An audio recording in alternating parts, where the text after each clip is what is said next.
Hello, what are you cooking? Hello there, my dear wife. I am cooking some baby back ribs today on the Traeger grill. They've been on for right at 2 hours at 200 degrees.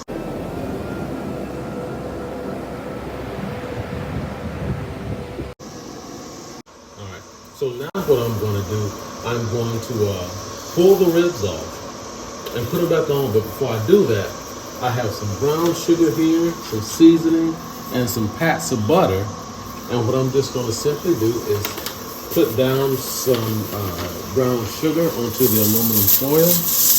And don't be afraid to use your brown sugar, because what you're doing, you're actually setting your ribs up but have a little sweet glaze to them, and wrapping them up in aluminum foil with the pats of butter is just going to make them fall off the bone. I'm gonna put some seasoning on. What kind of seasoning is that? It's just a general, just kindness, just seasoning, Okay. all-purpose seasoning. Awesome. But you choose the seasoning that you desire, that you like.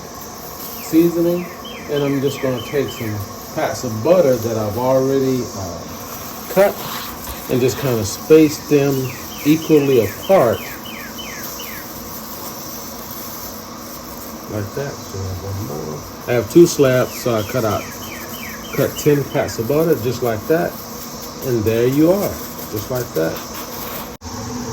Alright. Ribs, they're ready. And how you can tell if a rib is ready, to be honest with you, you better pick it up and it should just kind of bend. You see how that is bending like that? So they're ready, but we're gonna add this extra step to really, really enhance the flavor. Sprinkle on a little bit of seasoning, and that was it. Put on the Traeger for 2 hours, right around 200 degrees, and boom, that's it. So now, all we want to do. What did you use as a binder? I'm sorry, camera woman was off. You used what is the binder with the mustard? Okay. I use regular mustard as a binder. You rub it all over your ribs, back and front. Sprinkle your seasoning on there, and that mustard as a binder holds the seasoning on, so it doesn't just fall off and go all over the place. Okay.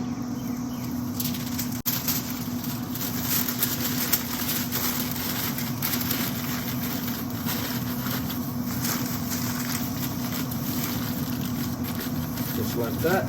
And I'll put that back on the grill for about 45 minutes at the same temperature. And then when they come out, it should be not only have the sweet tanginess of the brown sugar and the fall off the bone from being put back on the grill. Okay, this is the finished product. This is just one slab that's been opened, and they are very hot. So I'm going to see if I can just pull a bone out. Pull that bone out. Woo!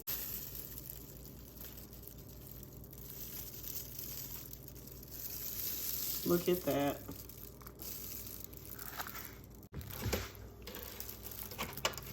Oh, there's not meat. That is tasty.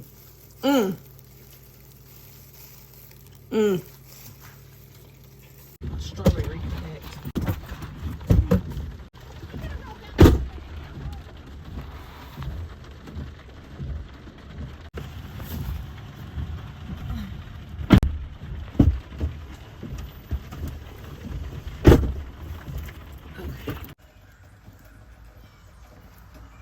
All right, y'all, welcome to the South Garden. We're gonna do a May garden tour and update, as well as plant these strawberries that you just saw me pick up from my strawberry connection. Let's get to it. The first place I have to start is definitely with the citrus trees. It's trying to rain on me, but you can see how well this citrus tree is growing. This is the Miniello Tangenello citrus tree that I purchased last year on our Garden Beach trip. Unfortunately, this tree blossomed but did not produce any fruit, and I'm actually thinking about selling it to clear out the pot. The pot to me is actually more valuable than this tree. I want citrus trees that are going to produce every year. This, of course, is the June plum, and that is a cicada. This tree right here does produce every year. This is a beautiful Meyer or Mayer lemon tree. Now, I will say the last fruit it had did drop, and that was kind of shocking to me, but I think that was simply due to underwatering and then overwatering. So I think that was actually more my bad than the tree's bad. This is my Calmanden from last year. It is a grafted tree, and the graft is actually producing from the actual bottom part of the graft, the rootstock, and not from the graft. So I don't know what this is. Whatever the original rootstock is, it's coming back. I do need to get another Calmanden because that is another tree that produces happily. This was, I forget what this was, something that I killed over the winter, and again it just started producing from the graft and the rootstock, so I let it grow. I'm most excited about this tree as it is a Miwa kumquat, and it is full of blossoms and full of fruit. All right, so we have to talk about this part of the garden. The South Garden is my favorite garden space because it includes my citrus trees, which used to be on the upper garden. It has flowers. Obviously, I have beautiful hydrangea. I don't know how they stay beautiful, how they turn colors, because I'm not that great at flowers, but they are so beautiful and colorful. I might end up harvesting some. I have mums that I planted. I just bought the mums at Costco one year, had them on my porch. I said, let me drop them in the dirt, and they just keep coming back. So all this beauty here, coupled with the fact that I'm able to plant out here. So you guys know that I have the peas out here from early spring that I planted, and they're actually probably getting close to the end of their life. They're getting kind of hard out here because it has been hot, except for today where it's like really rainy, and tomorrow. I have my silvery tree tomato plant. You can see all of these beautiful tomatoes. Back here I have what is this called? Tomatillos, and they're forming. I'm gonna show you guys all of this. I have some different kinds of pepper, and I put some cucumbers up here, and oregano. So I'm gonna get you in here so you can see everything that's growing. To my right though, I have cucumber growing as well. You know, the green stalk is full of herbs and lettuces. Let me show you around. Start here. Please excuse the hose, but I am just really happy with this. One of my favorite things is eggplant, and there's a baby eggplant growing. In the back I have some marajam herb because that is supposed to pair nicely with eggplant. I planted the eggplant amongst this leek and these spring onions. Now these spring onions I just bought from some grocery store, let's just say Walmart, and they had roots on them, and I just came out and stuck them in the soil, left them through the winter and spring, and they've budded. Now I do harvest these to eat, but I also like to let things go to seed and reseed themselves and save the seeds. The green stalk looks like it has weeds on top, but this is actually lettuce on top. I have some kale remaining in here from the fall, as well as, I always forget this, Swiss chard. I have a ton of Swiss chard growing. I'm gonna have to get that and cook it. And I have celery. This is celery, and it's looking beautiful, and it's going to seed, so I'll need to harvest that as well. I also planted some beautiful pineapple sage and dill at Chef's request, my husband. And I have some lone carrots in here hanging out. They might just stay through the summer, who knows. I have beautiful cowhorn pepper.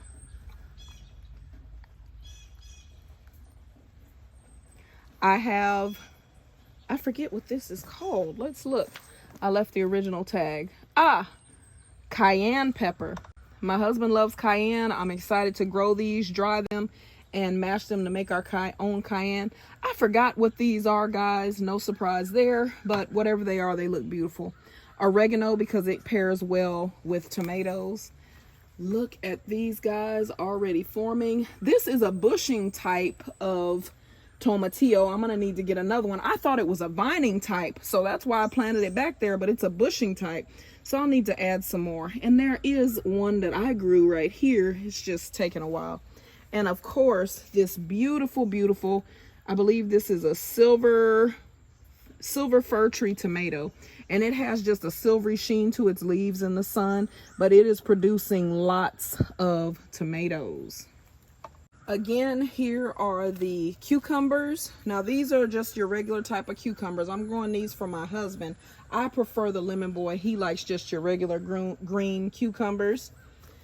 In here, I have the asparagus beans, just like last year, growing, and in the back, peas.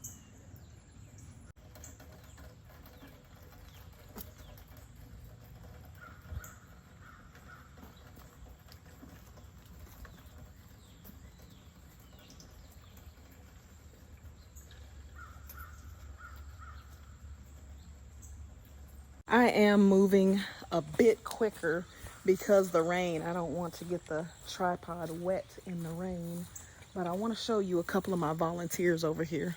It's over here, but that is a blackberry bramble, and this right here is actually that right there, that vine. That is actually a grapevine.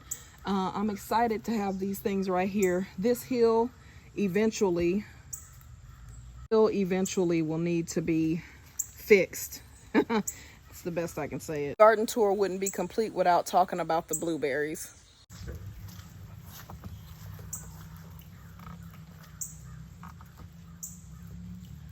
Y'all, these are high brush blueberries, and we have quite a few of them growing. They are about 8 feet tall. They shouldn't be, because I should have cut them at the end of the season, but I didn't. I just let them grow. But look at all these blueberries.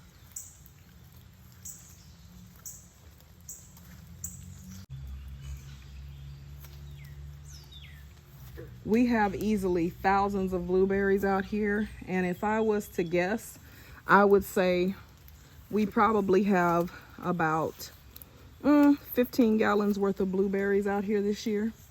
These should come into season in June. Want to note another volunteer plant, and that is this muscadine grapevine. I'm not going to reach in there because snakes can be in these things, but you can see the little grapes forming all over, little clusters of grapes everywhere, and I'm thankful for this because I didn't have to plant it. All right, y'all, this area here is what I call the lower garden. This area here has the loquat tree, which if you look at my very old videos, this whole situation was upstairs. I have some beautiful mint down here. I, of course, have the leeks that you saw my husband use in the leek video, and these leeks have some seeds that I need to harvest. I can see they've already come out in the pot, but I need to harvest these seeds. Beautiful leeks. I'm gonna get you a close-up. This upper garden goes all the way back here. I'm not going to be able to pass because my lilies have blocked the path and I don't want to walk through there. But you guys remember planting this garden very, very, very early spring, which was a bit too late to plant it. But hey, in the middle here, we have some green beans, and all the way back here, we have even more green beans, guys. These are green beans and onions planted back here. I'm gonna get you a close-up of everything. Okay, before I continue on, I think it's important to point out this plum tree. I want to point out this plum tree. Now, I didn't catch this plum in time, but look how beautiful that is. I'm gonna show you the ones that are growing on the tree. I wanted to do this before I forgot because I was really excited about these plums. Now, ooh, I think that one's ready. I'm gonna go ahead and pick this. Yep, it came right off. It's not the best. Camera colors coming in kind of whack. It's not the best, but I'm gonna keep it. Yeah, it's got some bugs on it already. Yikes. Another one, it's not ready. There's not very many in here. A lot of the fruit dropped. There's one up top. There's another up top. Yeah, I don't see many plums. This tree is a mulberry tree, and I see some mulberries that are ripe. So we'll need to get out here and pick those. And I'm thankful for this tree because it's giving me some privacy. This is also a mulberry tree, and hey, looky. Oh, that's good. Oop, dang. That one was really ripe. I'm going to have to tell my daughter so she can come out and get some. It's a pretty good sized mulberry. I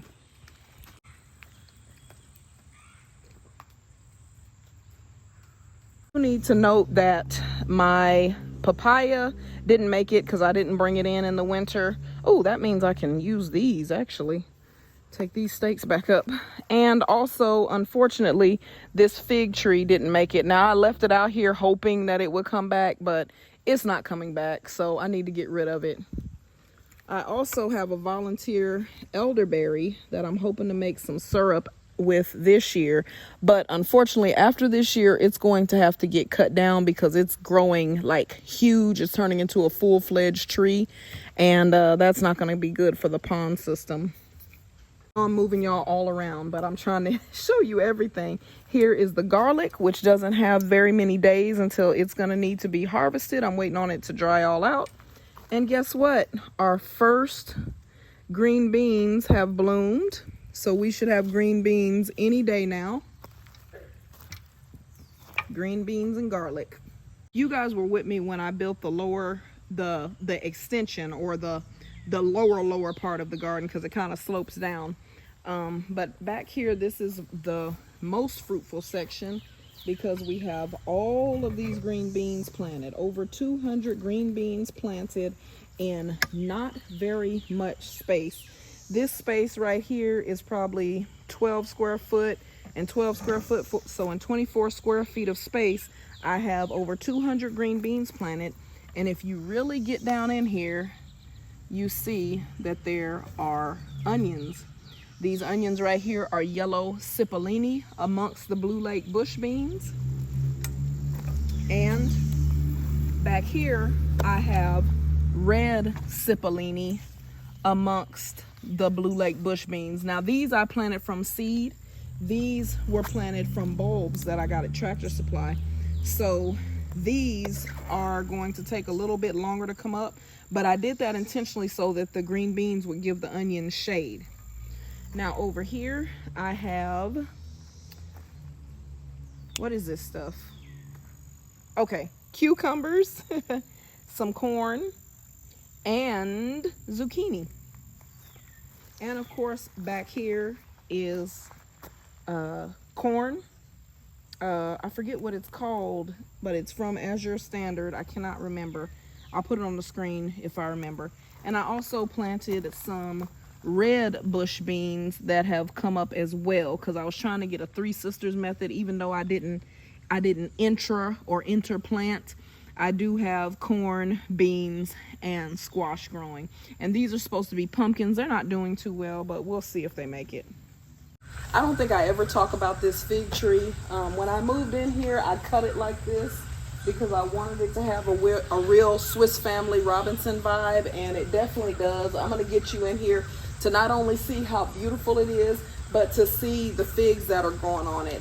Last year we didn't have a fig harvest because a late frost came and it just snapped and killed a bunch of them. This year is definitely going to be different. We'll definitely have a fig harvest, and I want you to see this because this is kind of part of the lower garden. Last year the garden that's in front of you was a big factor in having the bottle gourds. I didn't plant any, but volunteers might pop up, but I want to show you back here. Okay, so figs have latex in them, so I don't really want to touch them, but you can see just with my hand there are hundreds and hundreds of figs out here, if not thousands. I can't even see all of them, but when you look inside this tree, don't you get a nice Swiss Family Robinson vibe, like you could build a tree house in here? And there are just so many figs in here. This is a big, pretty, healthy tree, and I'm grateful for it. I did not plant this tree. And this area is a weed bed now, but last year this was a garden area. I just experienced so much washout out here that I didn't even plant. Just experiencing the washout from under the fence was too much, and I just didn't even bother with this area again. I have quite a bit of pokeweed growing back here, but other than that, I had a few onions left. Did not give this persimmon its honorable mention. This thing produced fruit all on this branch, and this branch up here it produced no fruit on this branch. But I'm gonna have several persimmons this year. I've fertilized it already. Next year it'll probably get a bigger pot. It does need to be treated. It has some mites, but I'll get to it.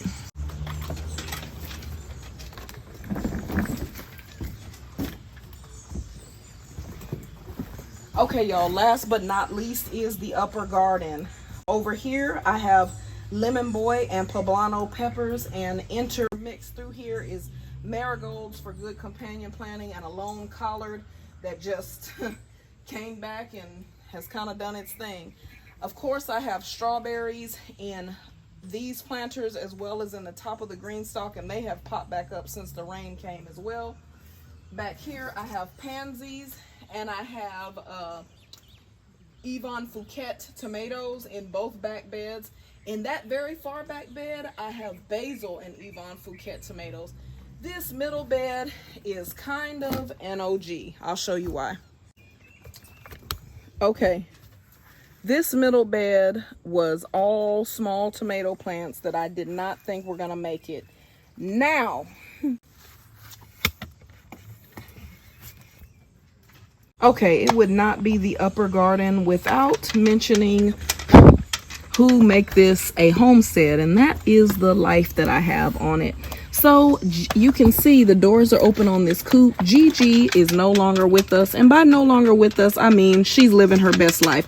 She's an inside Gigi now, and I'll try to show you a picture at the end.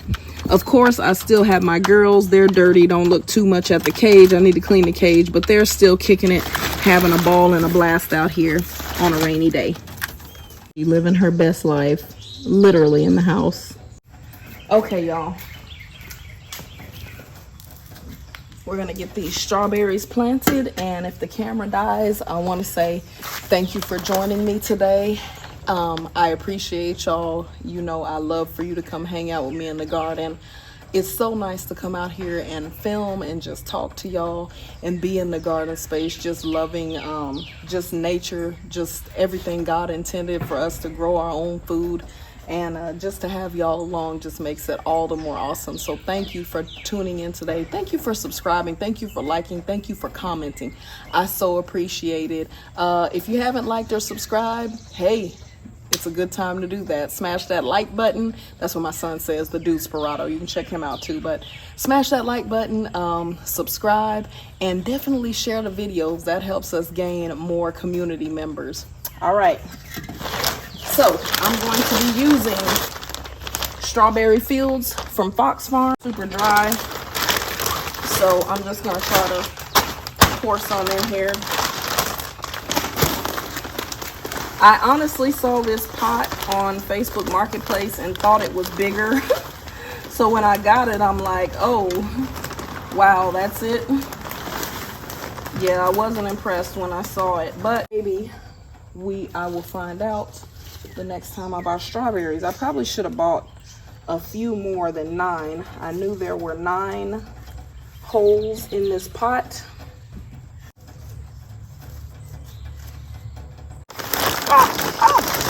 Not good. Not good at all. Here.